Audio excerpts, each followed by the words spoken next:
ఒంగోలులో regional coordinator Chevireddy Bhaskar Reddy ఫోటోలు ఉన్న ఫ్లెక్సీలను గుర్తు తెలియని వ్యక్తులు చించివేశారు. మంత్రి మేరుగ నాగార్జున క్యాంపు కార్యాలయం దగ్గర ఇతర వైసీపీ నాయకులతో పాటు చెవిరెడ్డి భాస్కర్ రెడ్డి ఫోటోలతో ఉన్న ఫ్లెక్సీలను మంత్రి అనుచరులు ఏర్పాటు చేశారు.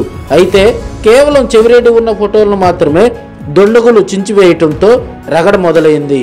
ఫ్లెక్సీని చించి కింద పడేసి తగులబెట్టారు. చెవిరెడ్డి ఫ్లెక్సీల చించివేతపై మంత్రి నాగార్జున మీడియా సమావేశంలో మాట్లాడారు. తన క్యాంపు కార్యాలయం దగ్గర చెవిరెడ్డి ఫ్లెక్సీలను చించలేదని, ఎక్కడో రోడ్డుపైన చించితే నాకేమీ సంబంధం లేదని తెలిపారు. మాజీ మంత్రి బాలినేని తమ నాయకుడని, ఆయన ఆశీస్సులతో పనిచేస్తామని స్పష్టం చేశారు.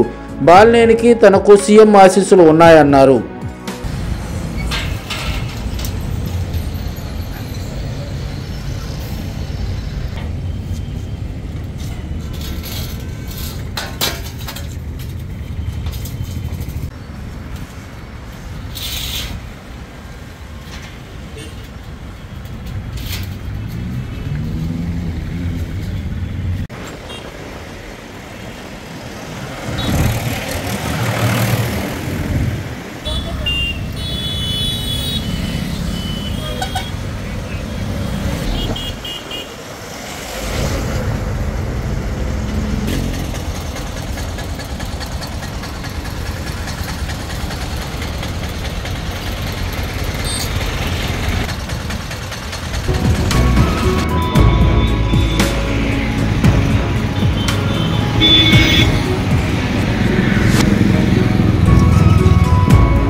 దయచేసి మీరు చూడండి, మా క్యాంపు కార్యాలయం కాదు. మీరు మాట్లాడేటప్పుడు జాగ్రత్తగా మీరు ఒక్కసారి విపులంగా దయచేసి కన్సంట్రేట్కి వెళ్దాం. నేను నా క్యాంపు కార్యాలయం ఇప్పుడు వచ్చా, ఫ్లెక్సీలు ఎక్కడన్నా ఏదైనా చిరిగి ఉండొచ్చు. ఒకటే గుర్తుపెట్టుకోండి, బాలినేని శ్రీనివాసరెడ్డి గారు అనే వ్యక్తి మా నాయకుడు.